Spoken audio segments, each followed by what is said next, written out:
Սիրելի ռադիոլսողներ եւ ռադիոդիտողներ, Modus Vivendi հաղորդաշարն եք դուք դիտում կամ լսում, լրատվական ռադիոյի գործարար ալիքի թվային հարթակներում դիտում եք, իսկ FM 106 եւ 5 հաճախականությամբ լսում եք։ Առաջին խոսափողի մոտ հաղորդման հեղինակ դիվանագետ Modus Vivendi կենտրոնի ղեկավար Արա Պապյանն է, երկրորդ խոսափողի մոտ ձեզ համար ինչպես միշտ Դավիթ Խումարյանն է աշխատում։ Բարև ձեզ։ Բարև ձեզ։ Պարոն Պապյան, պարսկական ռեժիմը չի ընկնում կարծես թե։ Ոնց եք կարծում, կընկնի թե չէ, մեր վերջի հաղորդումների վեճը չէ, պարոն Պապյանն ասում էր, որ պարսկական ռեժիմը չի դիմանա, կընկնի, ես ասում եմ, որ կարծում եմ, որ կդիմանա։ Մենք դեռ մարտի կեսերն ենք, եւ պատերազմը ընդամենը 2-2.5 շաբաթ է ընթանում,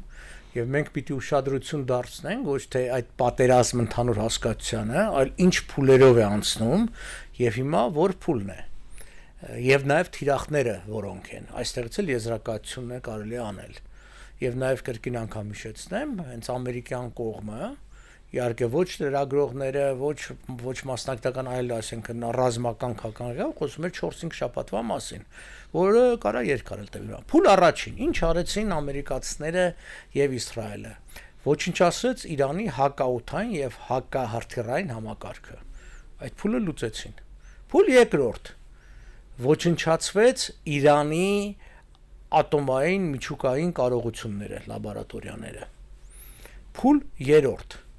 ոչնչացվեցին Իրանի 410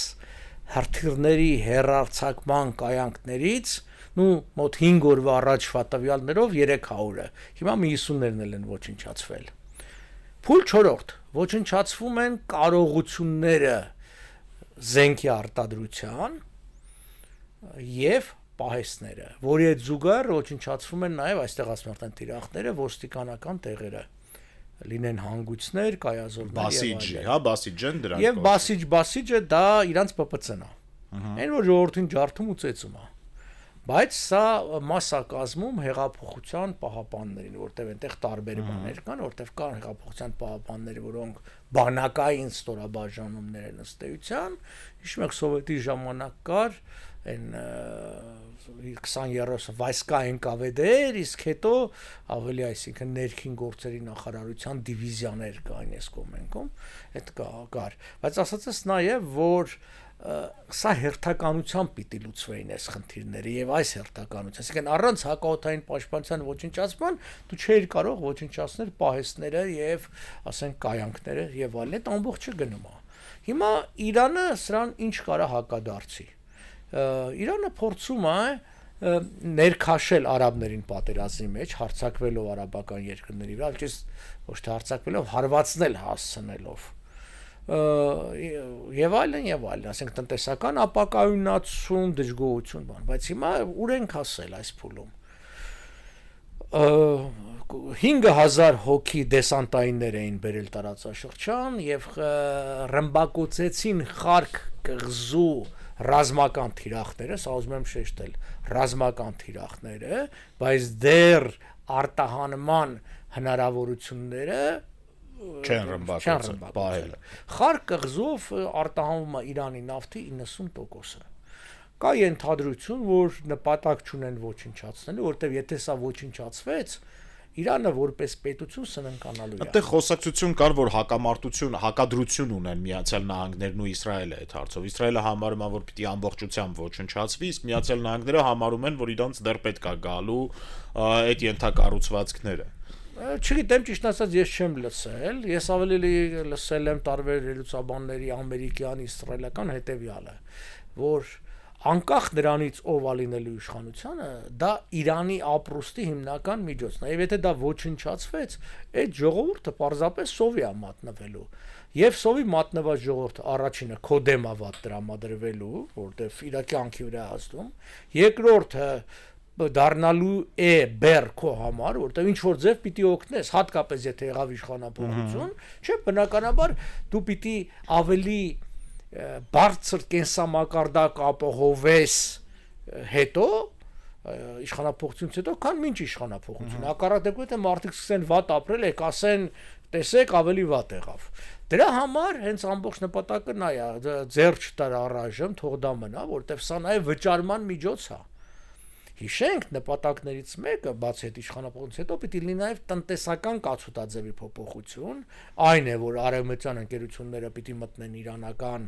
շուկա, տնտեսություն, ներդրումներ աներ, կառուցեն նոր գործարաններ, հսկայական խոսքը կարա գնա տարեկան $100 միլիարդ, բնականաբար սա չի լինելու օգնություն, սա լինելու է ներդրում, որի ինչ որ ձևով ստանալու են նավթից ամենայն հավանականությամբ, եթե խարկը քանդեն այդ կղզին, այսինքն այդ արտահանման միջոցները շփը չեն ստանա։ Դրա համար այդտեղ կարծում եմ ճիշտ են վարվում, որ պետք չի, եւ եթե տեսնեք,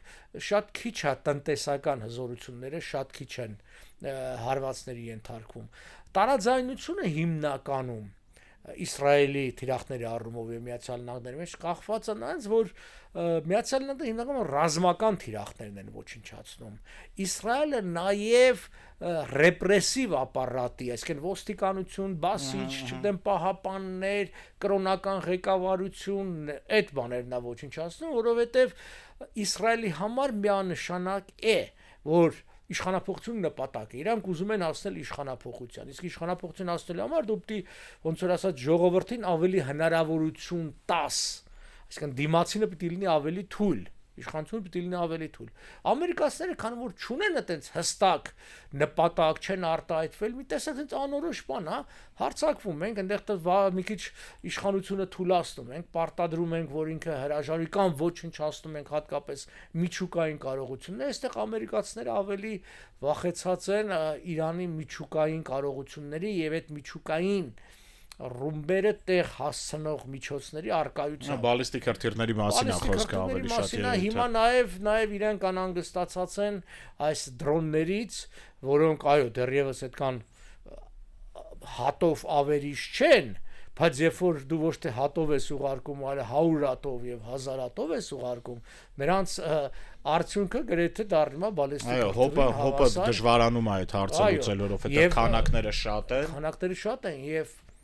չի արդարացվում գումարային առումով։ Ես հիշում եմ տարիներ առաջ լես պատերազմ չէր սկսել, այս ամբողջը քննարկում էինք 4 աստղանի գեներալ Ջեֆրի Հարիգյանի հետ, որը գիտեք, այդ ամբողջ տարածաշրջանի պատասխանատուն էր։ Ու այս ամբողջը մենք կանխատեսել ենք, քննարկում ենք, ասած նայ, խնդիրն ասեց այն չի, որ մենք կարանք ոչնչացնենք, ինքը նաև այդ հուցիների բաներ։ Խնդիրն են ասում, որ այս $3 միլիոն հրթիռով խփում են ոչնչացնում են մի հատ տաշտակ, որի մեջ ասենք 4-5 հատ ինչ որ անկապ մարդ է, էլի, բացարձականի իմաստ է։ Էլի, որի ասում ասած գումարային արժեքը $20 չի այդ սաղ իրար հետ, էլի, որովհետև մարդկային այդ բան չի, բայց նաև որպես զինվոր էլ չի։ Այս խնդիրը սա է։ Դրոնները բերեցին տնտեսական այլ չափորոշիչներ պատերազմի մեջ, որտեղ այդ հրթիռները նախատեսված էին, այսինքն միջմայրցամաքային, այս կողմից, չգիտեմ, սովետը հրթիռներ խփեց, դու օդի մեջ ոչնչացրեցիր, արբանյակներից ինչ որ բան, չէ։ Ինչ որ մի հատ 50,000 կամ $100,000 ինչ որ մի բան էս թռնելով գնում է եւ խփում է, բայց այդ իր վնասը շատ մեծ է։ Դրա համար մենք նկատում ենք այս հատկապես վերջի շաբաթը, որ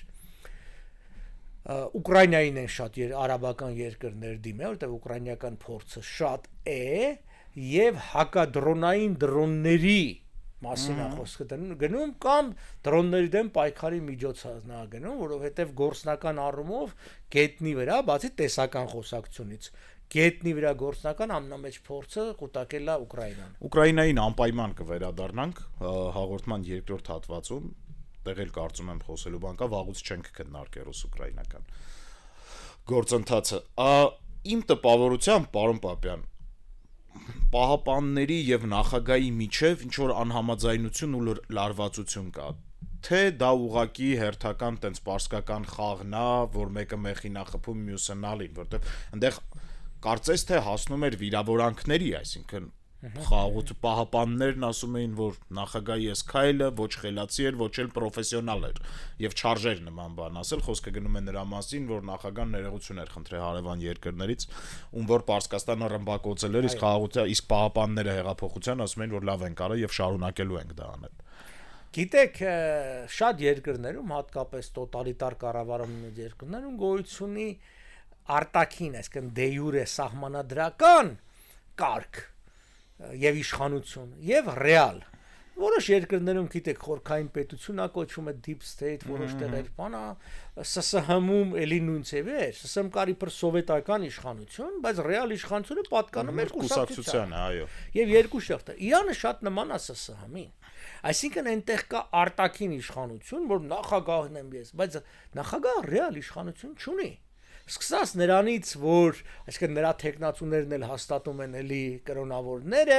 եւ այլն, եւ վերջացած, որ ինքը որևէ ուղակի ենթակայության տակից չի գտնվում հենց այդ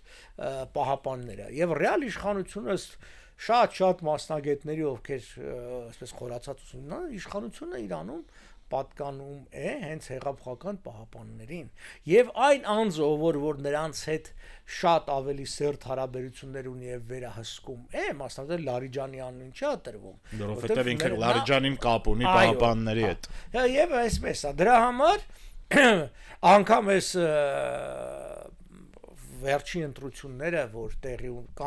ունեցավ կամ ասում են տեղի ունեցավ Խաթամեի որդի ընտրությունները էլի ինքը ավելի պահապանների կողմից առաջադրվածն էր որտեվ նա ոնց որ հազիվ այաթոլայի է ձգում ոնց որ ասած եւ շատեր անգամ դա են կասկածի տակ դնում որտեվ նա իսլամական իրավունքի դոկտոր է որը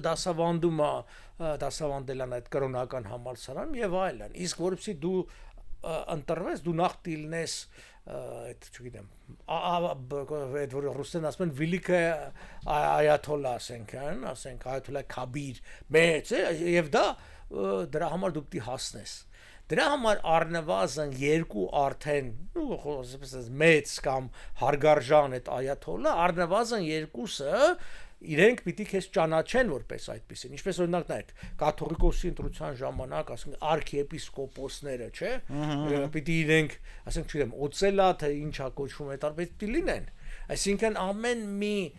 աստիճանակարգ որոշակի համակարգի մեջ ունի իր ընթացակ կարգը այսինքն եկեղեցին, չգիտեմ, եպիսկոպոսների եւ բան, այստեղ էլ իրան սևով։ Հիմա այս ամբողջը չկա, բայց ինչու նրան ընտրեցին, որտեվ ասում են, որ հեղափոխության պահապանները այդպես էին ուզում, դա էր իրենց ազդեցությունը։ Հիմա տեսեք, հարցը այն է, որ այս այսպես կոչված ռեֆորմիստական թևը, որ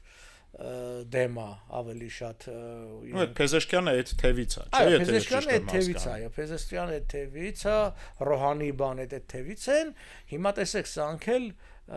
սկսել են վարկաբեկի լուրեր տարածել, այնա մասնավորապես, որը սուտ չի այդպես է, որ ասենք այս նորընտիր այաթոլլան, հիմա փաստաթղթեր էին նոր հարցը, որ Լոնդոնում բուժվել է իմպոտենցիայից Իսկ սա իրանական ժողովրդի համար բան է, իրանց մեր մոտ եթե կուսակրոնությունը ցույց են տալիս կամ ուզում են ցույց տալ որպես լավ բան ասում են, վայ ինքը կուսակրոն չի, Իրանում այդ կուսակրոնները վատ բան է, որտեղ նշանակում է դու այդ բանը չունես էլի։ Լիարժեք չես, պակաս բանկա։ Հա, հիմա այս այդ ոնց որ ասած ցավոք սրտի քաղաքականության մեջ որտեղ էլ լինի գործում agrete նույն օրենքը որ կեղտոտ պայքարակնում անելու են բայց այսպես ամփոփենք հետեւյալը իրական իշխանությունը այսօր պատկանում է Իրանում հեղափոխության պահապաններին եւ այդ շրջանակներին դրա համար սրանք են դիմադրողները հիմնական դիմադրողները սրանք են բայց վերջի օրերին Հիմա ես դա տեսել եմ եւ հավատում եմ, որ այդպես էր, այսինքն հիմա այս արհեստական բանականության եւ կեղծ նկարահանումները չենք բացառում, բայց կա որ բավականին, այսինքն զինվորներ, այդ թվում նաեւ հենց հեղափոխ ասենք խոսում են, որ հեսա սա մեր կայազորն է, մենք դուրսն ենք, բաները սպայական կազմը փախել է, մենք չգիտենք ինչ անենք, լավ է, որ ասում է Передаю привет маме բան այդ տարբերակով էլի խոսում են ասում են ինչ որ բաներ կա բայց բնական է այսքան ռմբակոծությունները բաները բերում են նրան որ երկիրը նաև այդ կառույցները թուլանում են ինքը դիմանում է որտեվ քառաստիճան հետաքրքիր համակարգ են արել ուրեմն տեսեք հատկապես ռազմական եւ քաղաքական ղեկավարությունը 12 օրվա պատերազմից հետո հատուկ կարգա մշակված եղել քառաստիճան, այսինքն 4-ը փոխարինող Եթե մեկին սպանեն, ես 4 հոգ երևի մտածել են 4-ից ավել եթե կոտորեն, արդեն նշանակում է երկիրը հարկ չի մնա, հա, կարելի է, բայց հստակ կարգը դրված է եղել եւ կա այդ կարգը դրա համար եւ ուրիշ մի հարյանք ինչ են արել այստեղ հենց այդ ռմբակոծությունները մասին թե ինչու հրետակոծեցի ռմբակոծեցին հարևաններին երկիրը բաժանված է 16 ռուսական ռազմական օկրուգների,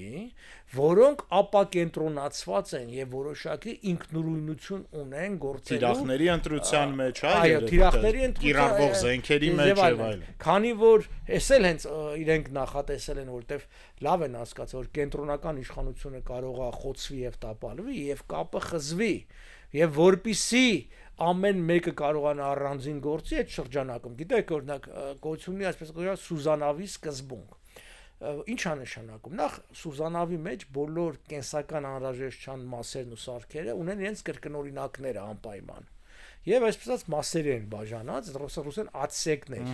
եւ այնպես է Սուզանավը նախատեսած եթե 1-2 անգամ որ խոցվում են դու դա մեկուսացնում ես փակում ես եւ շարունակում է գնալ այո ինքը կարա մյուսներով հիմա երկիրը վերածված է այդ Սուզանավի սկզբունքի է դրած 16 մասերի է բաժանված որ 16 ռազմական հրամանատարությամբ եւ հաջող սա էլ հետաքրքրացնում են որ առաջ ընդունված էր անպայմանորեն հրամանագրերը նշել անունները նշել հիմա չի ասվում նոր նշանակումները ասում են ստացնոր նշանակում կա այս ինչ պաշտոնի եւ անունը ոչ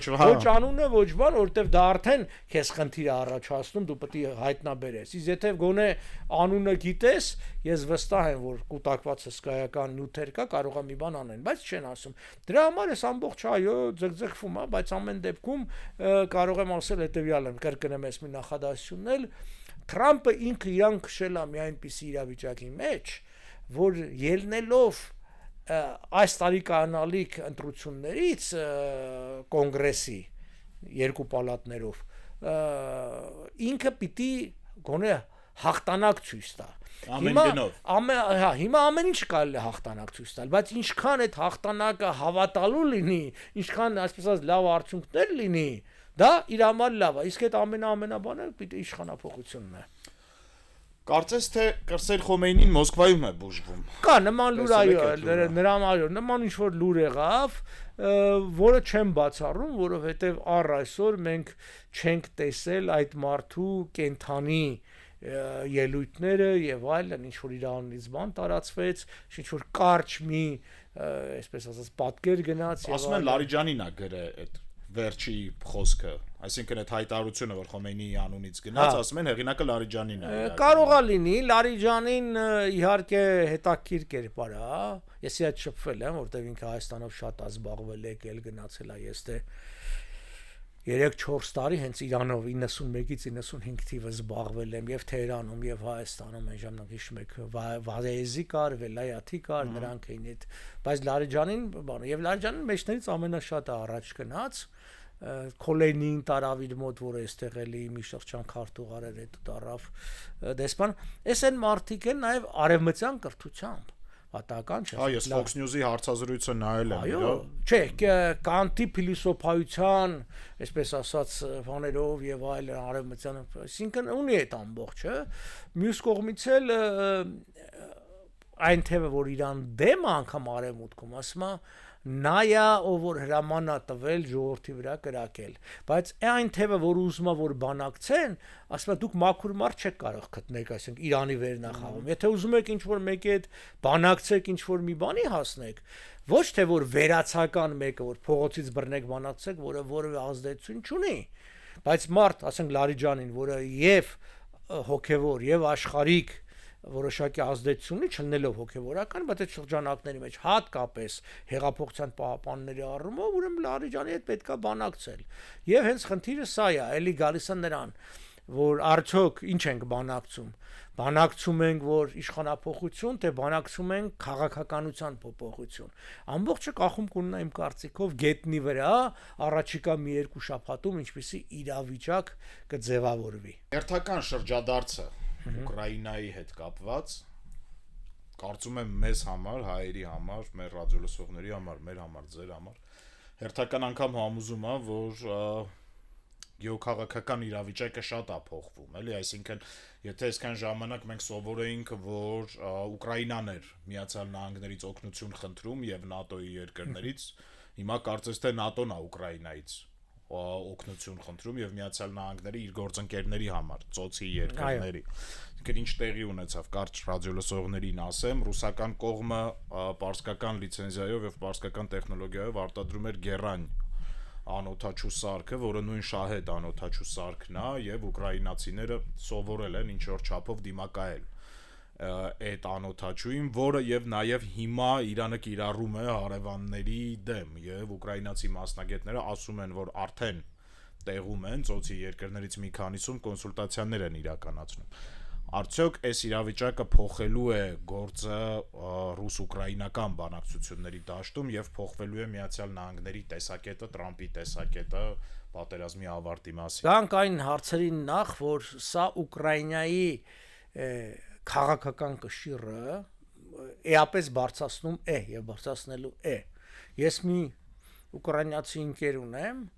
բավականին բարձր պաշտոնյա եւ ներգրավված հենց այս ռազմական արտադրության արտադրության մեջ, այս մարդուն ոնց ասած ձեռից ձեռ են խլում, էլ գերմանացիք էին կանչում։ Այս օրերի ինքը պետք է Գերմանիա շատ բարձր հանդիպում ունենալ, բայց իմացանք, որ հիմա չէ, Սաուդյան Արաբիա է գնում, որտեղ Սաուդյան Արաբիան շատ ավելի լավ առաջարկ է, տարբեր լուրեր Սաուդյան Արաբիան ուզում է գնի մինչև 1 միլիոն դրամ, դուք պատկերացրեք, արաբների համար փող չի, այսինքն քանակներով են արել։ Այլ ասենք բերեք 1 միլիոնա բերեք բան անենք, որտեղ ինքը լավ է հասկանում, որ այնտեղ գիտեք, էլ իրանք նավթամուխ ունեն, այսինքն Պարսից ծոցից դեպի պաշտպանելու շատ բան ունեն, եւ այսինքն այդ հարցերը։ Հա, ասենք նույն գերմանացիք հիմա հասկանում են, խոսքը անգամ տեխնոլոգիան չի, իրանք այդ ունեն։ Ռազմական արտադրանքը շատ կարևոր է, որ անձնացնի ռազմական փորձարկում, ռազմի դաշտում, որովհետև դու տեսականորեն կարող է ամեն ինչ լավ է թղթի վրա, անգամ պոլիգոնում փորձարկումներում, բայց երբ որ մի 6 ամիս դա կիրառում ես, պարզվում է, որ այդպես չի, հատկապես նաև են էլի այսօր չգիտեմ ինչ է ռուսերեն անգամ բանան, ասենք կա սալդատսկա սմիկալկա, այդ զինվորի հնարամտությունը, որ ելնելով իրավիճակից ինքը լուծում է գտնում։ Այս ճիշտ է, դրոնը լավ է, բայց եթե կողքը մի հատ sense փուճուր բան ավելացնենք կամ մի բան անենք, շատ ավելի լավ է դառնում։ Դրա համար միշտ ռազմի դաշտում այդ բանը, ֆիդբեքը, արձագանքը,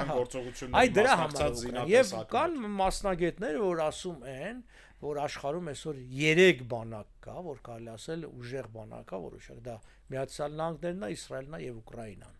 Այս երեքը բանակներ են, որոնք ուժեղ են, որտեվ իրենք ռազմի դաշտում փորձարկում են։ Դե Ռուսաստանն էլ, պարոն Ռուսաստանն, այո, բայց Ռուսաստանն հենց համարվում է, որ այդ նույն ռուսական, ինքներդ ասած, շահեդի տեխնոլոգիաներով է եւ այլն, Գերանով։ Հիմա ինչի են այստեղ, որտեվ քանի որ շահեդն է օգտագործում արաբական երկրների, իսկ Գերանի վրա, որը շահեդի հորոխբոր տղան է ըստ էության, այդ փորձը կա։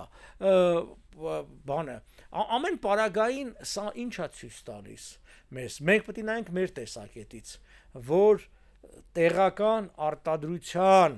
եւ հատկապես ոչ ներքին արման շարժիչով աշխատող, ոչ կատապուլտով գնացող եւ այլն մեզ համար շատ կարեւոր է։ Ես գիտեք, միշտ հանդես եմ եկել, հիմա էլ հանդես եմ գալի Միացյալ Նահանգների հետ սերտ ռազմա քաղաքական հարաբերության զարգացման օգտին, բայց ես օրինակ կնախընտրեի այն 11 միլիոն դոլարով, որ առել են ծովային վերահսկման դրոններ, դա ներդրվեր մեր արտադրության։ Մեզ պետք է շատ էժան եւ խոցող դրոններ, որովհետեւ գիտեք, այսինքն այն ինչ որ ամերիկացիներն են իրենց համար արտադրում, դրանք ամերիկյան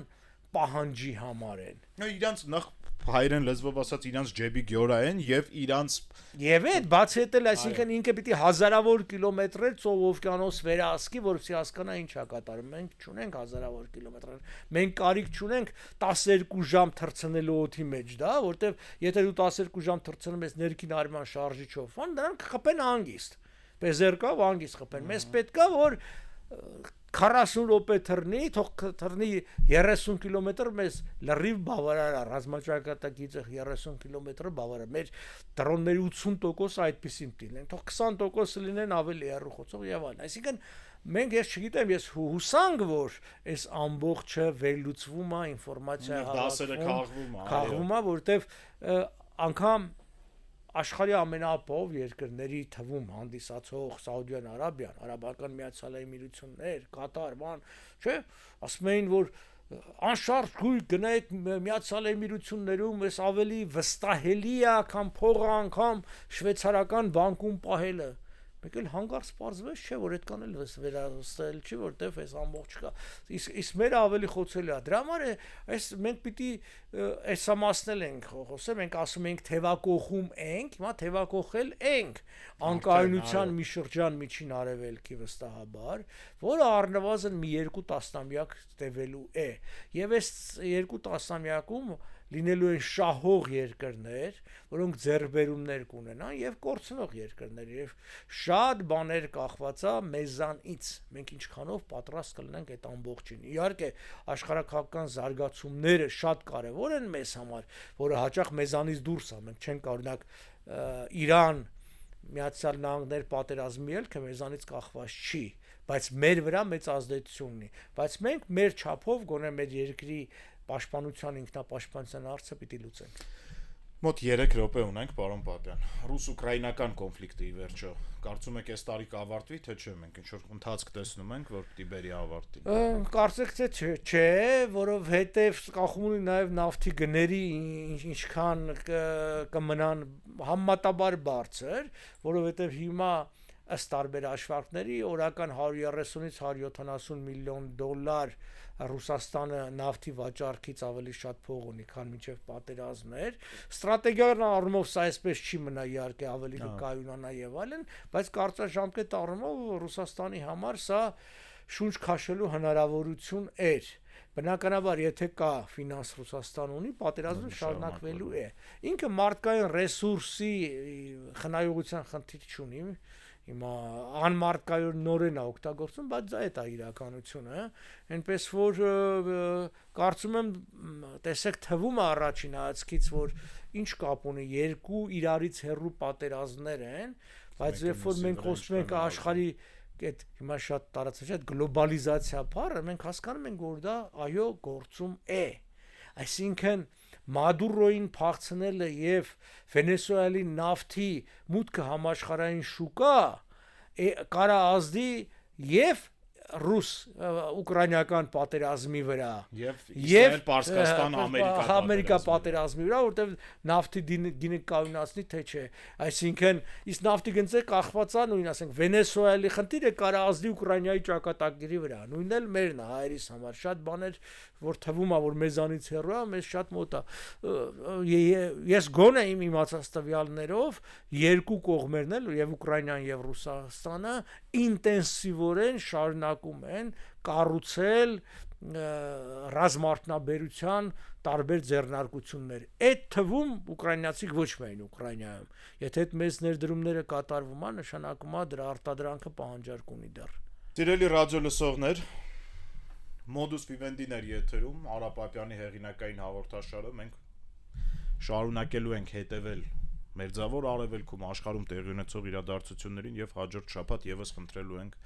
պարոն Պապյանի մեկնաբանությունները եւ վերլուծությունները իրադարձությունների շուրջ։ Դավիթ Խումարյանն էր հաղորդումը ձեզ համար վարում։ Հաջորդ շաբաթ նորից կհանդիպենք, այսօր այսքանը։